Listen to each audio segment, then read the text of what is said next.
Hi, Attorney Romel. Hello. Due to the rising number of COVID-19 cases, the President has imposed an enhanced community quarantine. I'd like to know the actions taken by the government agencies in response to the declaration, especially those which affect the business sector. Several government agencies have issued regulations and advisories.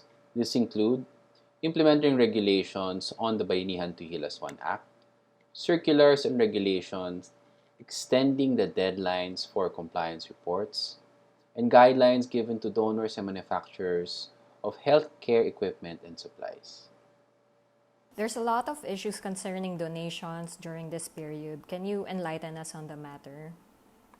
Donations are exempt from donors tax and are fully deductible from the company's gross income, subject to the guidelines of the Department of Finance and the Bureau of Internal Revenue. Also, the requirement to submit the notice of donation has been removed. Donations can be in the form of cash, critical or needed healthcare equipment such as personal protective equipment or PPEs, or testing kits. It can also be in the form of relief goods or the use of real or personal property such as buildings and vehicles. Where can I donate to avail of these tax incentives? These donations can be made to any of the following. Number 1, the national government or any of its nonprofit agencies. Number 2, private or public hospitals. Number 3, any local government unit. Number 4, fully owned government corporations.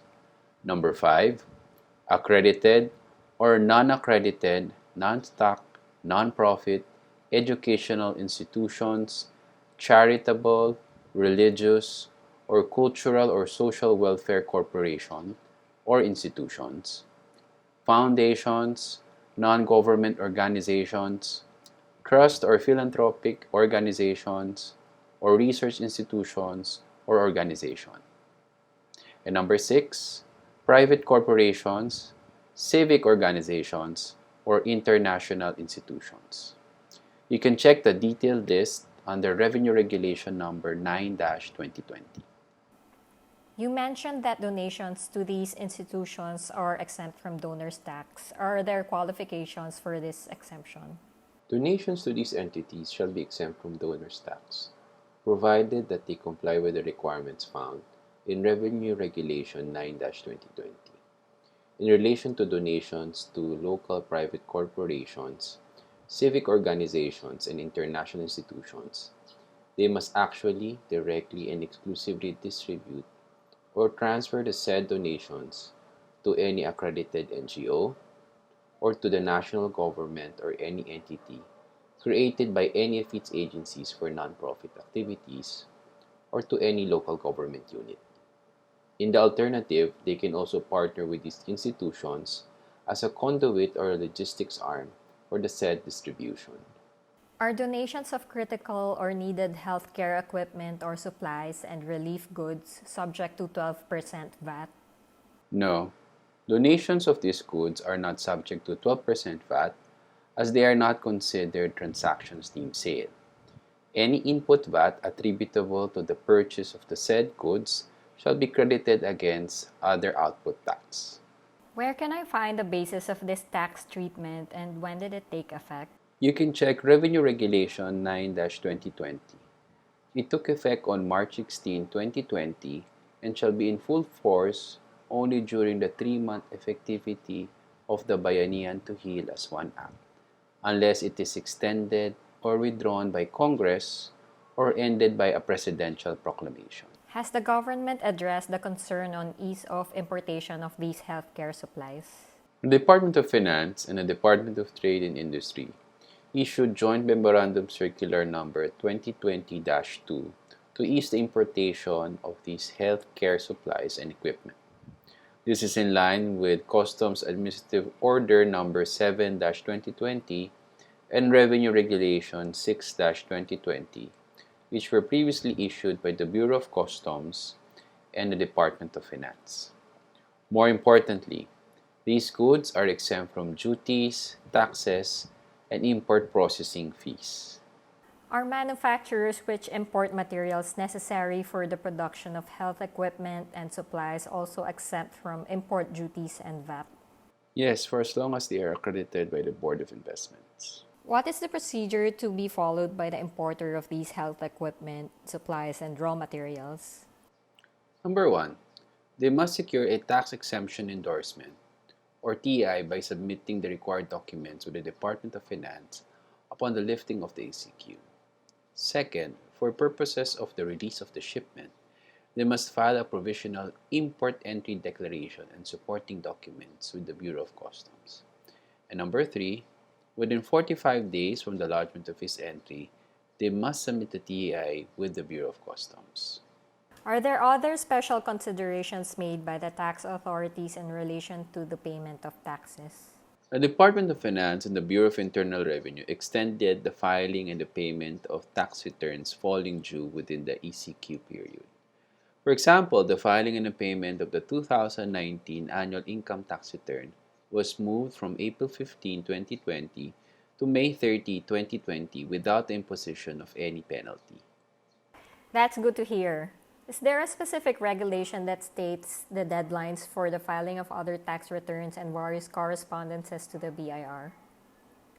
Revenue Regulation 10-2020 was issued to extend the statutory filings and other deadlines with the BIR. This regulation shall be applied throughout the Philippines.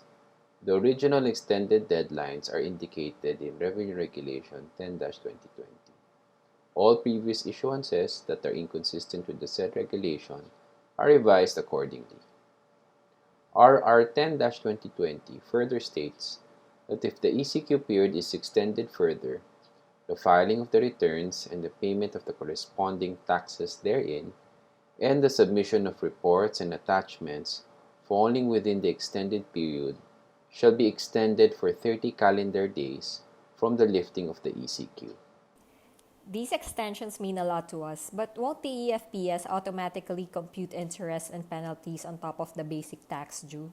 The BAR issued a tax advisory informing the taxpayers to disregard the penalties computed by the system and pay only the basic tax due for as long as the payment is made on or before the extended deadline. Filing and/or payment beyond the extended deadline will be subject to the usual penalties computed from the extended deadline up to the date of the actual payment. I understand that there are taxpayers who intend to pay taxes within the original due date or prior to the extended deadline, but whose financial statements or returns have not yet been finalized. These taxpayers are concerned that advanced payment might result in the imposition of additional penalties or non-recovery of taxes paid. How would the BIR address this scenario? Under RMC 37-2020, taxpayers who shall file tax returns within the original deadline or prior to the extended deadline can amend their tax returns at any time on or before the extended due date. If there is additional tax to be paid, it will not be subject to penalties if the same is not later than the extended deadline. If the amendment will result to overpayment of taxes, aside from the filing for claim for refund, the taxpayer can opt to carry over the overpaid tax as credit against the tax due for the same tax type in the succeeding period's tax returns. How about the other kinds of applications filed with the BIR? Are there any extensions given to the taxpayers? Yes, the filing of VAT refund claims covering the calendar quarter ending March 31, 2018 has been extended to May 15, 2020, or 30 days from the date of the lifting of the ECQ, whichever comes later. On the other hand, the filing of the applications for VAT refund claims covering the fiscal quarter ending April 30, 2018 has been extended to May 30, 2020, or 30 days from the date of the lifting of the ECQ, whichever comes later. The deadline to avail of the tax amnesty on tax delinquencies has also been extended until June 8, 2020. What is the deadline of the filing of Certificate of Residence for Tax Treaty Relief or court form covering payments of dividends, interest, and royalties to foreign entities during the ECQ? The court form shall be filed within 30 days from the lifting of the ECQ. Attorney, the taxpayers find it difficult to file protest letters and supporting documents relating to deficiency tax assessments, considering that the BIR offices are not fully operational due to the ECQ. Is the period to file these documents extended? Yes, the filing of protest letters and supporting documents with due dates have been extended for 30 days from the date of the lifting of the ECQ. Under Revenue Regulation 10-2020, the taxpayers affected are those with filing dates falling during the period starting on March 16, 2020, and those where the due dates fall within the period of 30 days from the date of the lifting of the ECQ.